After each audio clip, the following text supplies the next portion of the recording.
To have feelings for someone whose behavior is embarrassing in front of everyone else. Open your ears for another story I tell on to you. A story of Fluy the Snuffer.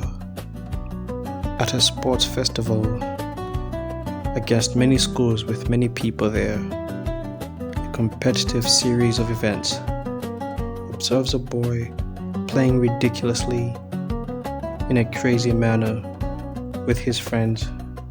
From a distance she admires him, but unable, or at least she thinks she's unable, to walk up to him and to say something, for she is highly esteemed by many and sits alongside others who are highly esteemed.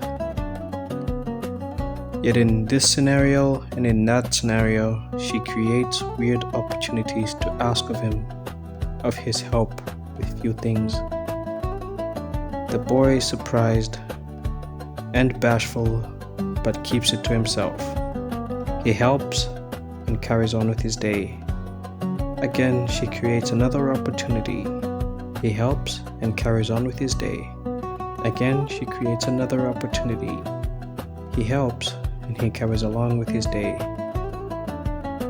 She was yet disappointed, for in all this, he attempted not to say anything further to her, because of her highly esteemed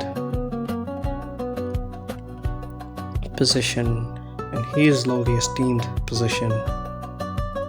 Yet when she gives up quietly, for she is too afraid to approach him, sits still amongst her other friends and turns around, to her surprise, he's the one stirring up the courage to walk up to her. And in her heart she leaps for joy, fully excited, waiting to hear what he has to say. Stay along, for this story is not yet over.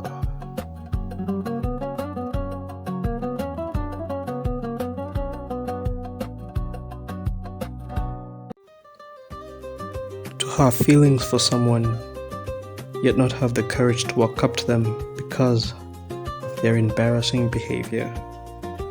Open your ears for another story, continuing as the other I tell on to you of Fluy the Snuffer, observing a bashful boy approach her, and he stirs up the courage and slips his tongue and immediately asks her on a date.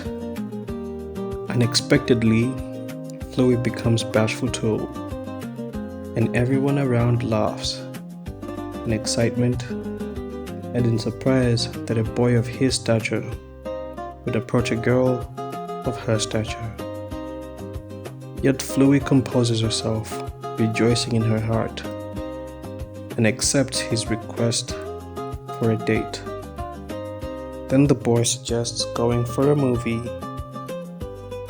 or a picnic, or going to the zoo. But then he first asks for a picnic, and she agrees.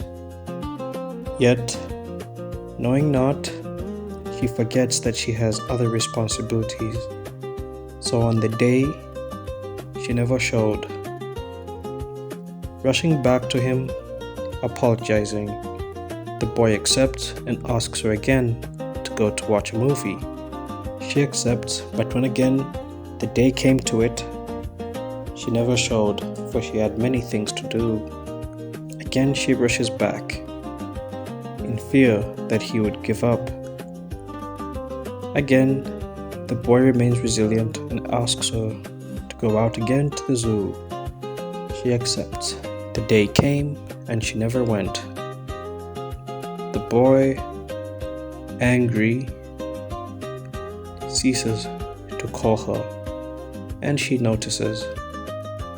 So she takes it upon herself to start searching for him. Even though her responsibilities were piling up, she She rushes over and finishes as much as she possibly could with all that she had to do, that she may return to the bashful boy.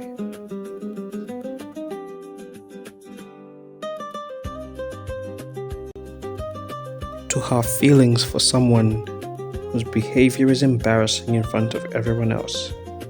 Open your ears for another story I tell on to you. A story continuing of Fluy the Snuffer, observing the bashful boy. And when she finds him, after day and night of search, she grabs his hand and he turns around and pulls his hand off of hers, saying that if she was embarrassed of him from the get-go, why did she accept his requests? And if she was embarrassed of him, why did she ask him to do all those things for her? And if she was embarrassed of him, why did she bother staring back? As he storms off in anger, yet her, shattered in her heart, confesses the truth, that she liked him from the beginning, even though his behavior was embarrassing, and if anything, she thought he was funny and his craziness was exciting. So she holds onto his hand tightly, asking for another chance. As she blows up in tears, the boy turns around and looks angry, but his love was stronger than his anger, and he forgave her, wiping off her tears. And now I have a question for you. Why do you think I told you this story?